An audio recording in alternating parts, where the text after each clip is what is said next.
Владата нуди нова можност за граѓаните да ги легализираат бесправно изградените објекти.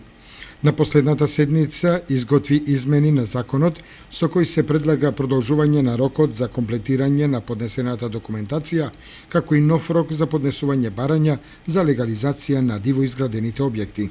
Како што соопштија на пресконференција министерот за транспорт и врски Владо Мисајловски, директорот на Агенцијата за катастар на недвижности Славчо Трпески, со измените се предлага рокот за поднесување барања да продолжи до 31 март наредната 2016 година, а за оние кои што веќе имаат поднесено барање да можат да достават геодетски елаборати до 31 декември 2016 година. Сите граѓани кои не поднеле барање за легализација сега повторно имаат можност до 31 март следната година до општините каде е изграден објектот да поднесат барање за легализација на диво изградениот објект.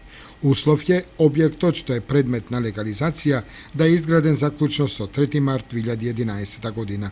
Пролонгирањето на рокот за доставување геодетски елаборат за една година е направено со цел на граѓаните да им се остави простор да имаат време за достава на елаборатите кои се клучен документ во процесот на легализација, а на геодетските фирми ќе им се овозможи полесно да ја вршат работата, бидејќи со сегашниот рок немаат доволно време да ги изработат сите поднесени барања.